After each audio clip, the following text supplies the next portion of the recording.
North Africa, December 1942.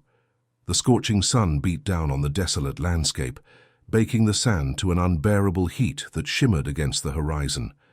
A column of M4 Sherman tanks, dust devils swirling in their wake, struggled through a wadi, their engines straining. A chorus of mechanical groans echoing across the vast emptiness. Staff Sergeant Jake Randall, his face grimy with sweat and oil, watched from his recovery vehicle as one of the tanks, Hellcat of B Company, bogged down, its tracks churning sand uselessly, its Continental R975C1 engine sputtering under the load. The air was thick with the smell of gasoline, hot metal, and the pervasive dust of the desert. Overhead, the whine of a Luftwaffe fighter briefly cut through the drone of engines, a stark reminder of the ever-present danger. The men in those Shermans, American GIs through and through, placed an almost religious faith in their tank's armor.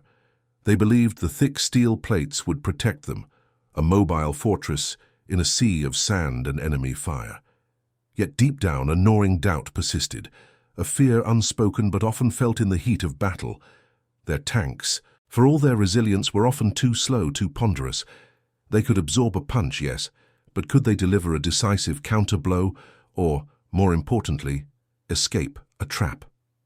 That question hung heavy in the air, a silent burden on every crewman's mind. Before we dive into this story, drop a quick hi in the comments and tell me where you're watching from. It really helps support the channel. Today we unravel a forgotten chapter of World War II, a story of how one unassuming mechanic's unauthorized, seemingly reckless modification to the M4 Sherman's engine didn't just marginally improve its performance, but fundamentally transformed American armor warfare, giving the US tanks a critical edge when it mattered most. This is the tale of a quiet revolution, born not in a high-tech engineering lab, but in the grime and desperation of the North African front. Jake Randall was not built for bureaucracy. He was built for engines. Growing up on a small farm in rural Missouri, he'd spent his youth coaxing extra horsepower from stubborn tractors and, later, from battered Ford Model Ts. He possessed an intuitive understanding of internal combustion, a gift that sometimes seemed almost supernatural to his peers. He could listen to an engine's hum and diagnose its ailment before a wrench even touched metal. Now, as a staff sergeant in the U.S. Army Ordnance Corps, assigned to a tank battalion in Tunisia, that gift was both a blessing and a curse. A blessing because he was damn good at his job. A curse because he constantly saw the untapped potential in the Army's standardized equipment, potential that regulations rigorously suppressed. The Continental R975C1 radial engine, a 9-cylinder air-cooled power plant originally designed for aircraft, was the heart of the Sherman. Rated at 400 horsepower, it was generally reliable and well-built. But reliability, Jake observed, was not the same as optimal performance. The engine, like all military engines, was equipped with a robust governor system. This device was designed to prevent the engine from exceeding a specific RPM limit, typically around 400 revolutions per minute, ostensibly to prolong engine life, prevent catastrophic over-revving, and standardize fuel consumption. In theory, it was a sound engineering decision. In practice, under the brutal conditions of North African combat, it was a straitjacket. Jake watched Hellcat struggle for another 10 minutes before the crew finally abandoned their efforts to free it, calling for the recovery team. He knew the problem wasn't just the soft sand, it was the engine's inability to deliver a sudden, powerful surge of torque. The governor choked that power, holding it back, making the tank feel sluggish and unresponsive, particularly when trying to accelerate quickly or climb a steep incline. "It's like tying a racehorse to a post," he muttered to himself, wiping grease from his brow with the back of his hand. He'd seen too many Panzers outmaneuver Shermans, too many tanks hit because they couldn't get out of the way fast enough, too many crews lost because their supposed mobility was hampered by a piece of bureaucratic engineering. The desert had a way of stripping away illusions, and for Jake, the illusion of the Sherman's adequate speed was long gone. The frustration that gnawed at Jake Randall was not merely a mechanic's annoyance. It was a deeper, more profound concern for the lives of the men he served alongside. Every sputtered engine, every bogged-down track, every slow response from a Sherman in training exercises or, worse, in actual combat, felt like a personal failure. He understood the engineer's rationale for the governor: engine longevity, reduced maintenance, and preventing untrained drivers from redlining the engine into oblivion. But in the crucible of war, where fractions of seconds determined life and death, longevity seemed a distant luxury compared to the immediate need for speed and acceleration. One evening, after a particularly grueling day of recovering two Shermans that had been knocked out not by direct hits, but by their inability to reposition fast enough to avoid an ambush, Jake found himself alone in the dimly lit maintenance tent. The air was heavy with the smell of exhaust, oil, and sweat. He was cleaning the carburetor of a removed R975 engine, its complex innards laid bare. He traced the fuel lines, examined the throttle linkage, and meticulously studied the governor mechanism, a centrifugal system that limited the butterfly valve's opening, thus restricting fuel and airflow at higher RPMs. It was an elegant piece of engineering, but in his mind, it was also a choke chain on a beast that desperately needed to run free. Captain Thomas O'Malley, commander of B Company, walked in, his silhouette framed against the canvas flap. O'Malley was a career soldier, shrewd and battle-hardened, with a keen eye for both tactical advantage and the well-being of his men. He saw the same problems Jake did, but from the commander's perspective. He'd seen Shermans reliably cross terrain, but never truly dominate it with speed. He knew the German panzers were not necessarily faster in top speed, but they often possessed superior acceleration and cross-country performance, particularly the Panzer IV, which seemed to bound across the desert floor. "Another rough day, Randall?" O'Malley asked, his voice low, carrying the weariness of command. "Rougher on the crews than on the engines, sir," Jake replied, without looking up. He continued to tinker, his hands moving with practiced precision. If these tanks could just get out of their own way, they wouldn't be sitting ducks so often. O'Malley sighed, rubbing his temples. "I concur. We need more speed, more agility. Our boys are tough, the Shermans are tough, but the enemy isn't always obliging enough to stand still." He paused, observing Jake's intense focus on the engine's exposed components. "You're always staring at these things like they're a puzzle you're about to solve, Sergeant." "They are, sir," Jake said, finally looking up, a glint in his eye. "And I think I know a way to solve this particular piece." He gestured vaguely at the governor. "This system, sir. It's holding us back. It's designed for peacetime, for long-term engine life. But out here, engine life means getting out alive, not making it to the next overhaul perfectly preserved." O'Malley raised an eyebrow.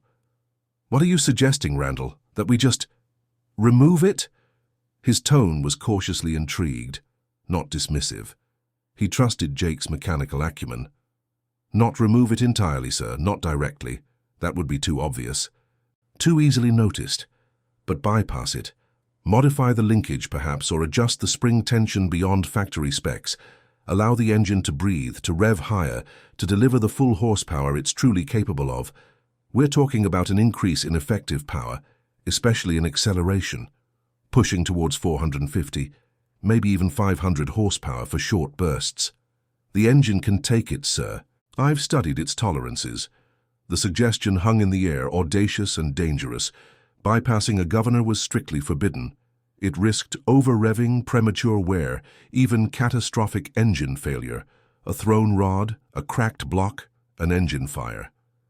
Major Arthur Jenkins, the battalion's ordnance officer, would have Jake court-martialed for such an idea. But O'Malley wasn't Jenkins. He was a man who understood that rules were sometimes made to be bent or broken when lives were on the line. "Catastrophic failure, Randall?" O'Malley asked, his voice quiet, serious. "A possibility, sir," Jake admitted, his gaze unwavering. "But what's more catastrophic? An engine failure in the field, or a tank and its crew lost because it couldn't accelerate out of a German gun's sights? I believe the risk is minimal for the tactical advantage gained. These engines are overbuilt. They can handle more." He was making an argument not just of mechanics, but of philosophy, of survival. O'Malley considered this, his eyes scanning the canvas walls, then settling back on Jake. The weight of his decision was clear on his face. That night, under the cover of darkness, with only the distant rumble of shelling to punctuate the silence, Jake Randall began his first unauthorized experiment. He chose an engine from a Sherman that had been written off due to track damage, but whose engine was still functional. He worked with a quiet intensity, his tools clinking softly. His plan was simple but elegant. Rather than remove the governor entirely, he would subtly re-engineer the throttle linkage and the governor's internal settings. He'd found a way to essentially fool the governor into allowing higher RPMs, using a combination of filing down a cam, adjusting a spring, and fabricating a small modified washer from a discarded piece of aluminum. This would allow the driver to override the governor's restriction with full throttle, unleashing the engine's true potential when needed, while still allowing the governor to function at lower speeds, providing some measure of engine protection. The modification wasn't flashy, it was subtle, almost invisible to a casual inspection. He adjusted the tension spring that controlled the governor's sensitivity, effectively raising its intervention threshold. Then, he meticulously reshaped a small cam on the throttle body linkage, allowing for a fraction more opening of the butterfly valve at the wide-open throttle position, bypassing the physical stop the governor would normally enforce. He knew the risk was real, a thrown rod, excessive heat, engine seizure, but he also knew the reward, a Sherman that could move like no other. He labored for hours, his hands instinctively finding the right angles, making the precise adjustments. The air grew cooler as dawn approached, but Jake barely noticed. He was lost in the mechanics, in the challenge, driven by the memory of burning tanks and the faces of fallen comrades. By the first light of dawn, the modified engine was reassembled, its external appearance unchanged. Jake wiped his hands on a greasy rag, a sense of nervous anticipation bubbling within him. He had taken a calculated gamble, a direct contravention of Army regulations, but one he believed absolutely necessary. The next afternoon, with the desert sun high overhead, a modified M4 Sherman rolled silently from the maintenance depot. It was a stripped-down hull on tracks, fitted with the engine Jake had worked on, now ready for its clandestine test. Captain O'Malley was present, along with two of Jake's most trusted fellow mechanics, Sergeant Miller and Corporal Davies, their faces etched with a mix of apprehension and excitement. The plan was to take the tank to a remote section of desert, away from prying eyes, and push it to its limits. Jake himself climbed into the driver's seat, his heart pounding a rhythm against his ribs that matched the quiet idle of the engine. O'Malley stood by, arms crossed, his expression unreadable. "Remember, Randall," O'Malley said, his voice flat. "You break it, you bought it, and my career goes with it." Jake gave a curt nod. He understood the stakes. This wasn't just about an engine. It was about the potential to save lives, or to end his military career in disgrace. He engaged the clutch and the Sherman lurched forward. He moved through the gears, gradually increasing speed. The engine responded as expected, the governor keeping the RPMs in check. Then Jake pushed the throttle all the way, foot to the floor. The engine roared, a deeper, more aggressive sound than any of them had heard from a Sherman before.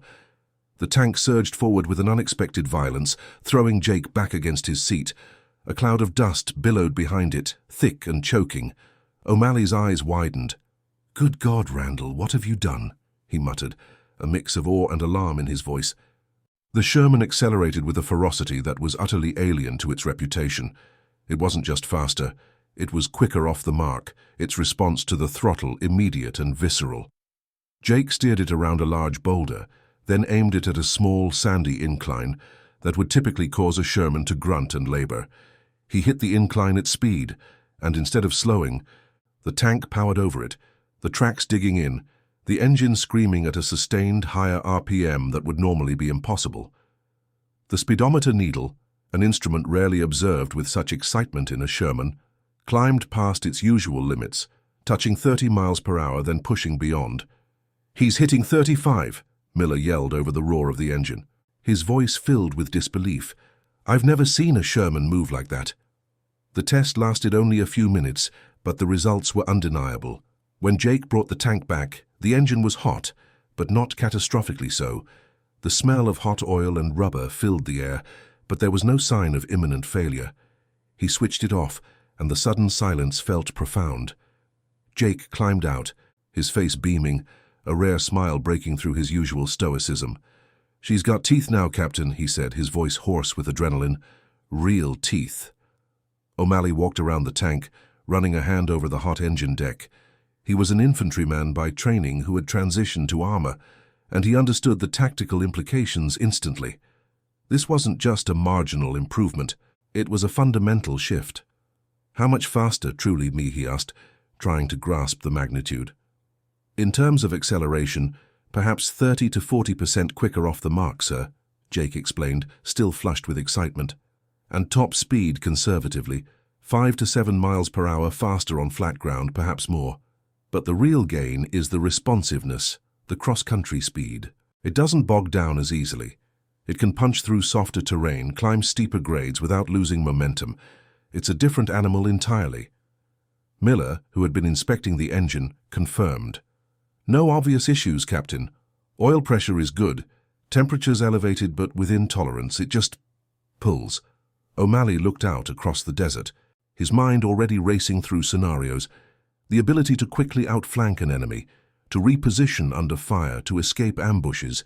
These were capabilities that could drastically alter the course of engagements. He made a snap decision. "Randall," he said, his voice firm, "you are to replicate this modification on every operational Sherman in B Company, under the strictest secrecy. Do not log it. Do not report it. If asked, it's routine maintenance. I will take full responsibility if this goes south." Jake nodded, a silent acknowledgement of the trust and the risk O'Malley was undertaking. The crazy idea was no longer just an idea. It was a secret weapon born in the desert, about to be unleashed. The word began to spread among the company's mechanics and a select few officers, whispers of the Grinder Special or the O'Malley mod. The desert wind carried more than just sand now. It carried the faint promise of a new kind of battle. The first true test of Jake Randall's modification came 2 weeks later, during a sharp engagement near El Geta. Captain O'Malley's B Company was tasked with holding a crucial ridgeline against a probing attack by German Panzer IV. The battle was fierce, the Panzers advancing with their characteristic methodical precision. One of O'Malley's Shermans, commanded by Lieutenant Jenkins, no relation to Major Jenkins, suddenly found itself caught in a crossfire between 2 Panzer IVs, their high-velocity 75mm guns zeroing in. Lieutenant Jenkins yelled into his intercom, "Driver, evasive action, full throttle!" The Sherman, one of the first to receive Randall's modification, surged forward. Its engine roared, a sound noticeably different from the other Shermans in the company. Instead of the typical sluggish acceleration, the tank bolted, kicking up a massive dust cloud. It weaved, juked, and then accelerated rapidly up a steep, rocky incline that would normally have been a slow, grinding climb for a Sherman. The surprised German gunners, accustomed to the predictable movement of American armor, fired wide as the Sherman rapidly changed its vector, covering ground at an astonishing rate.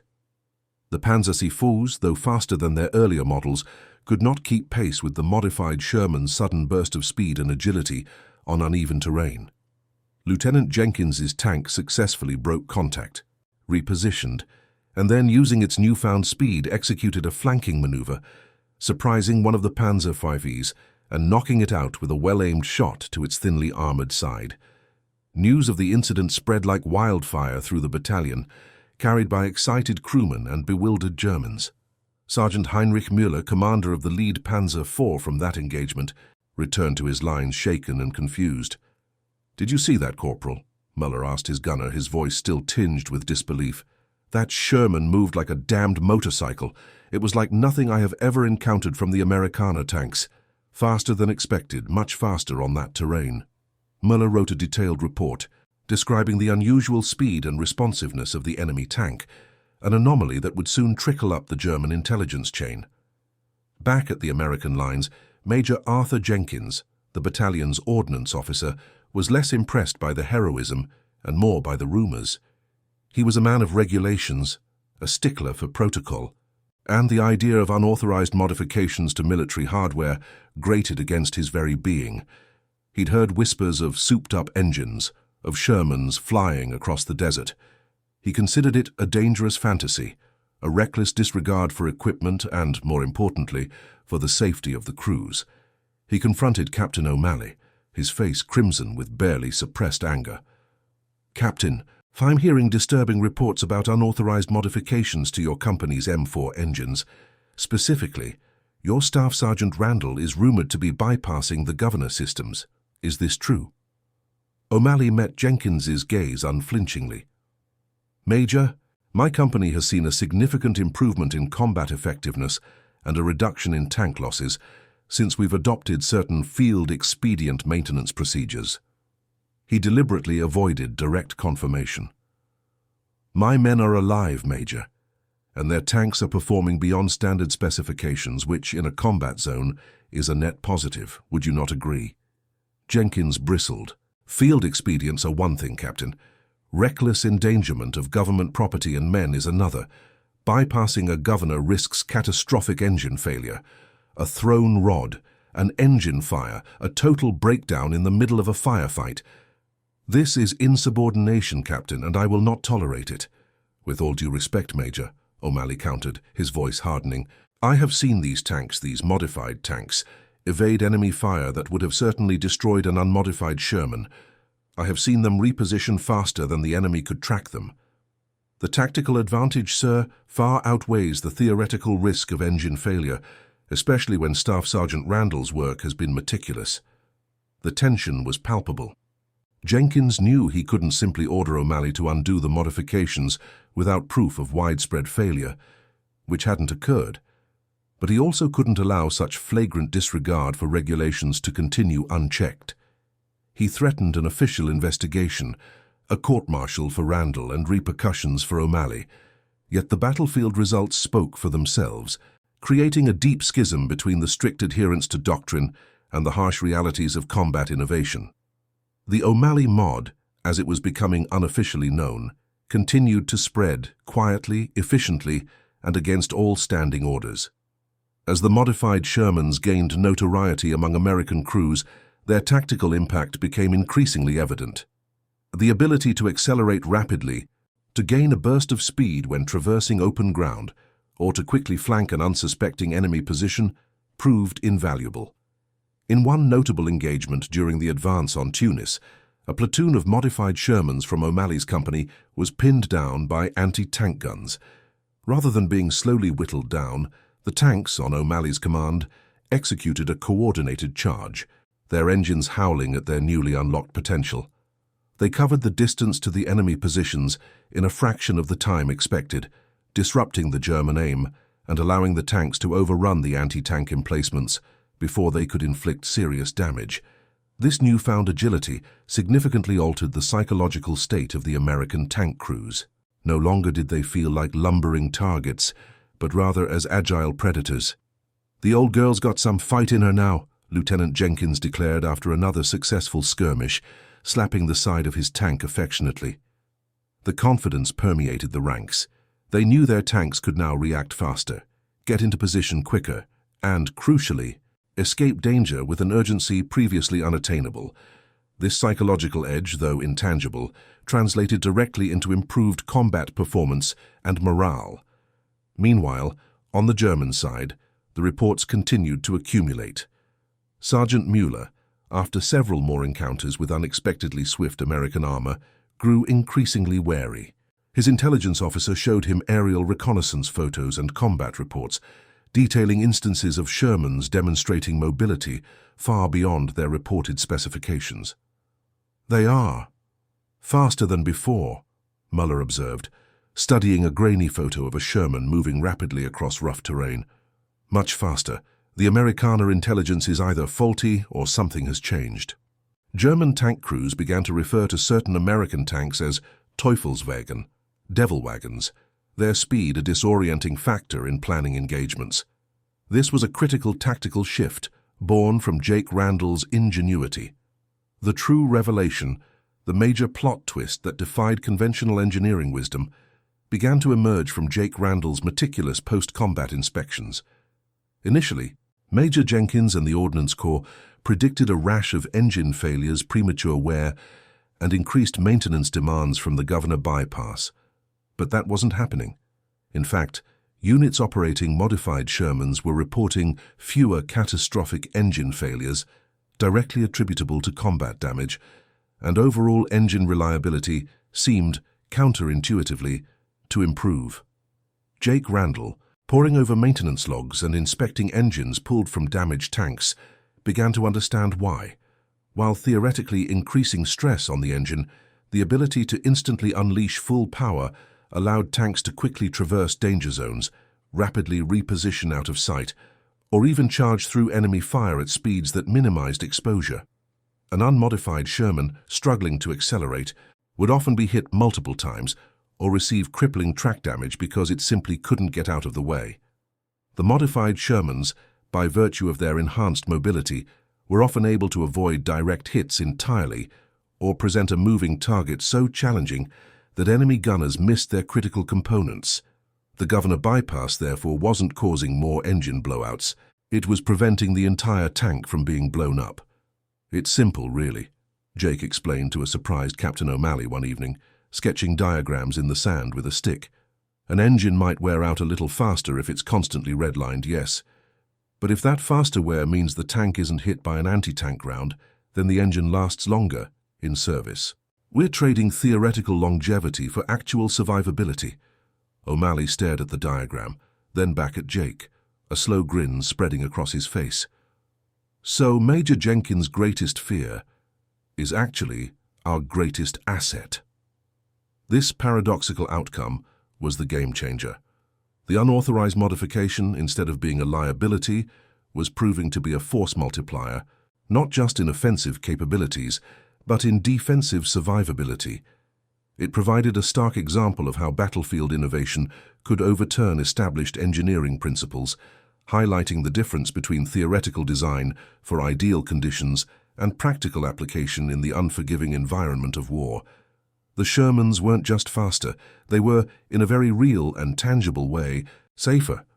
The initial resistance from command, rooted in sound engineering principles, was now being challenged by incontrovertible field data and the very lives of the men fighting the war. The undeniable success of the O'Malley Mod, or Grinder Special, eventually made its way up the chain of command, past the battalion and regimental levels, reaching the ears of higher echelons. The sheer volume of combat reports detailing unexpectedly agile Shermans, coupled with the surprisingly low engine casualty rates in O'Malley's units, could no longer be dismissed as mere anecdotes. General Dwight D. Eisenhower himself, known for his pragmatic approach to battlefield challenges, received an intelligence brief highlighting the discrepancy in Sherman performance between various units in Tunisia. He demanded answers. Major Arthur Jenkins, still seething over the flagrant disregard for regulations, was reluctantly tasked with leading the official investigation. He arrived at O'Malley's maintenance depot fully prepared to shut down what he perceived as a rogue operation and deliver a scathing report that would end careers. He was accompanied by a team of ordnance engineers, their faces grim, clutching their manuals. Jake Randall, looking outwardly calm but inwardly churning with a mixture of defiance and apprehension, was ordered to explain his work. He stood before the officers, his hands usually busy with a wrench, now clasped behind his back. He spoke clearly, concisely, detailing the subtle adjustments to the governor linkage and the throttle body cam. He didn't embellish, nor did he apologize. He presented the facts as he knew them, grounded in his deep understanding of engines and his observations of their performance in combat. "The engine can provide more power, gentlemen," Jake stated, gesturing to an exposed R975C1 engine. "The governor, as designed, restricts it.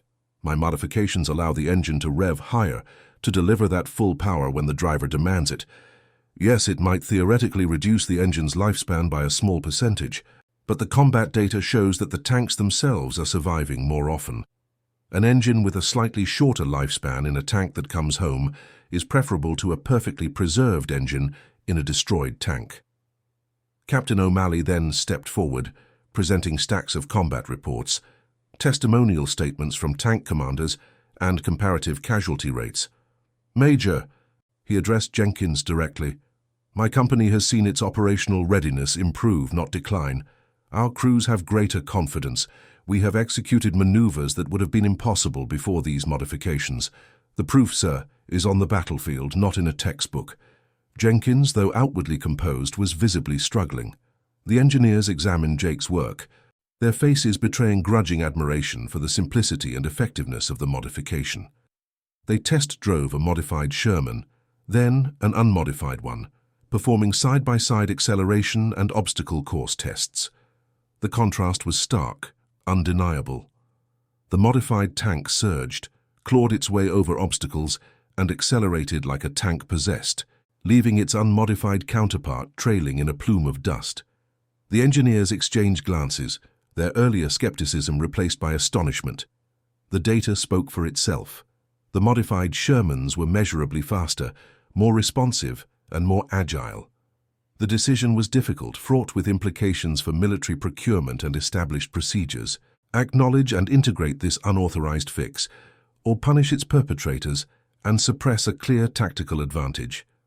General Eisenhower's pragmatism won out. While Randall's actions were technically a breach of regulations, the overwhelming evidence of improved combat effectiveness and crew survivability could not be ignored, especially in the midst of a global war. Major Jenkins, humbled but still adhering to order, was given the unenviable task of drafting a revised directive. The Grinder Special was not officially adopted as a factory-installed modification overnight. The gears of military bureaucracy turned slowly. However, a discreet accelerated field modification order was issued. It detailed the procedure for optimizing engine performance for specific combat conditions, essentially providing a bureaucratic green light for the governor bypass. Jake Randall was not court-martialed. Instead, he received a commendation and a field promotion to Master Sergeant. He was tasked with training other ordnance units across the theater in his modification, ensuring its rapid, albeit still somewhat unofficial, dissemination. The ingenuity of a single mechanic, born of necessity and defiance, had begun to reshape the very doctrine of American armored warfare. Master Sergeant Jake Randall's Grinder Special didn't just stay in North Africa. As the war progressed and American forces prepared for the monumental task of invading Europe, the lessons learned in the desert proved invaluable. Randall, now a revered figure among field mechanics, traveled extensively, instructing ordnance companies throughout the Mediterranean and eventually in England. The modification, while never becoming a formal factory standard change due to the sheer logistical challenges and the perceived long-term engine stress, was widely implemented as a field-level upgrade. It provided a critical edge during the Sicily campaign, the Italian mainland push, and most notably in the hedgerow country of Normandy and the rapid advances across France. The German command continued to be plagued by the unexpectedly agile Shermans.